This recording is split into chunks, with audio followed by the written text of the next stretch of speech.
Allah sampaikan, nahnu naqussu 'alaika naba'ahum bil haqq. Kata Allah, dengan segala keagunganku. Ingat, nahnu itu akar dari kata inna. Ya, na-nya asal dari nahnu. Ta'zimun nafsi, ta'zimus sya'ni. Masih ingat pelajaran kita di Aku Suka saat Ramadan? Ta'zimun nafsi menunjukkan keagungan Allah, ta'zimus sya'ni menunjukkan kehebatan, keagungan, kebesaran informasi yang akan disampaikan. Ya, seakan Allah ingin mengatakan, demi keagunganku, demi kehebatanku, aku sampaikan informasi yang sangat berharga, informasi yang sangat bernilai, yang sangat dahsyat, sangat hebat. Nahnu naqussu 'alaika naba'ahum bil haqq. Kami kisahkan kisah para pemuda yang hebat itu, kan? Dengan sesungguhnya. Siapa para pemuda itu? Innahum fityatun amanu bi rabbihim. Nih, kalimatnya menggunakan ini. Ya, innahum fityatun, sungguh mereka itu fityatun, anak-anak muda. Teman-teman milenial, ya. Ada ayat milenial dalam Al-Qur'an yang menunjuk para pemuda. Ingat, ini kita ini, ya, generasi yang akan menggantikan orang-orang di masa kini, di masa depannya. Ayat ini berbicara tentang Anda. Duhai teman-teman sekalian, ada orang-orang milenial hebat, kata Allah, di masa lalu.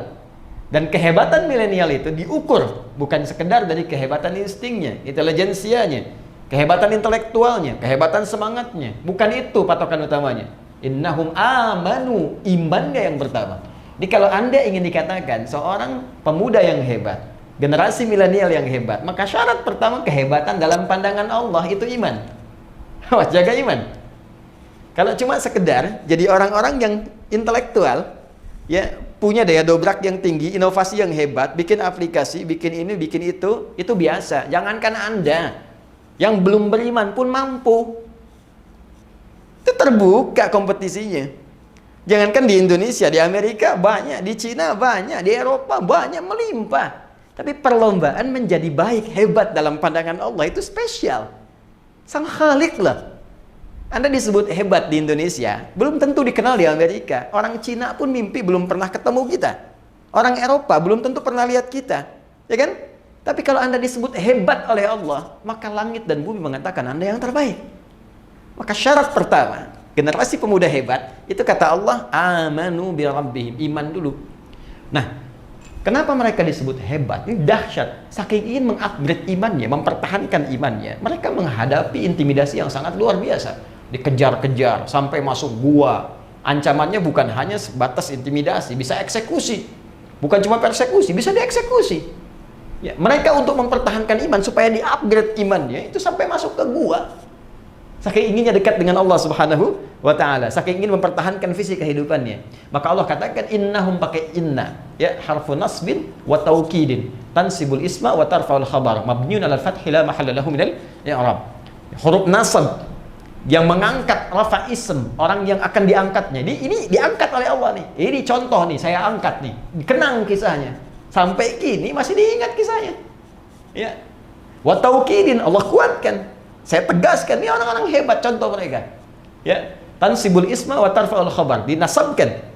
Nasabkan isimnya jadi dibuka. Ya, saya kembalikan tadi. Perhatikan baik-baik. Tansibul isma, dinasabkan isimnya, dibuka, tancapkan dengan kuat. Seakan-akan ingin mengatakan ini orang-orang bisa menancapkan dirinya, keimanannya pada dirinya dengan kuat. Ya, wa tarfa'ul khabar, diangkat beritanya sampai sekarang, ya, terekam sampai sekarang dikenang. Ya, mabniun 'alal fathi, mabni ditetapkan, fathah dibuka untuk kita. Ini kalau ngaji bahasa dengan dalam, ya. Kalau ngaji cuma standar di nahwu, sharaf mungkin nggak sampai ke situ. Tapi kalau kita bawa ke ilmu bahasa, itu kita dapatkan, itu banyak makna.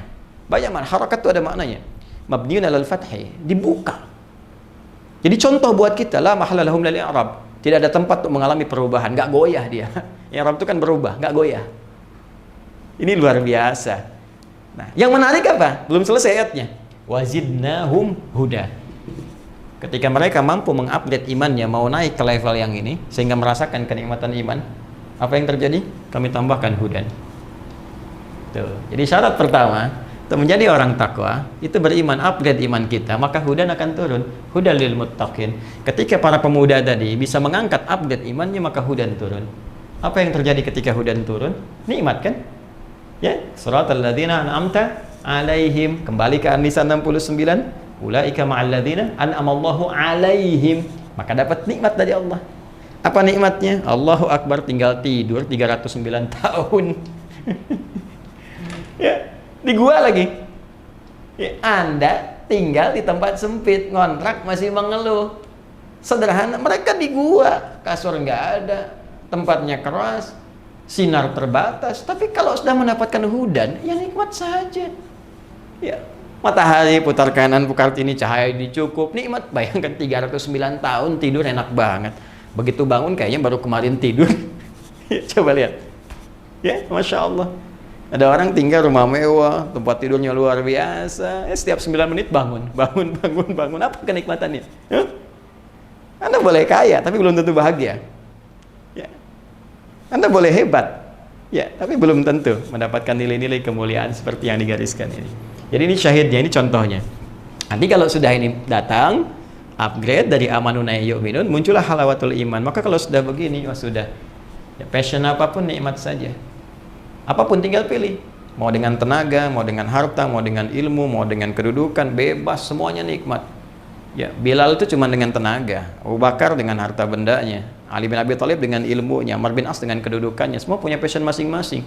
Bilal kalau mau jualan, mau dagang, bisa kaya. Sahabat Nabi banyak dikenang, bisa dimuliakan, tawaran banyak sepeninggal Nabi.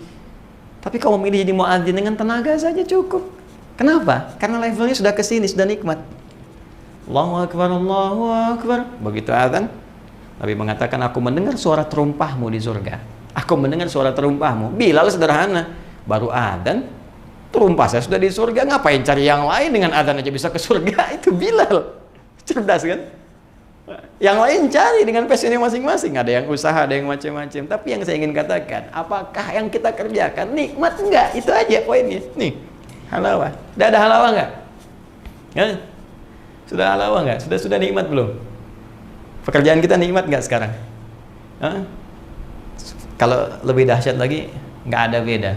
Saat sehat nikmat, diuji sakit nikmat, saat ada harta nikmat, kayaknya cukup nikmat gitu. Jadi semua tuh kayaknya terlihat anugerah Allah saja. Kalau sampai situ, wah udah luar biasa. Nah, ini biasanya saking nikmatnya nanti hudan ini kalau sudah masuk kepada jiwa orang beriman, naik tingkat ke sini, maka Allah akan rekatkan di hatinya. Rekat. Jadi hudan itu rekat di hati.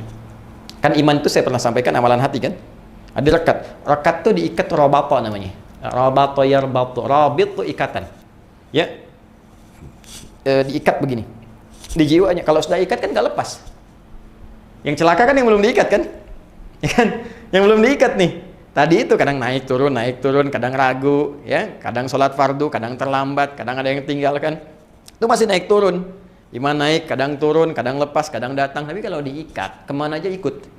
Kalau sudah ikut, jadi pedoman dalam kehidupan. Ini yang hebat.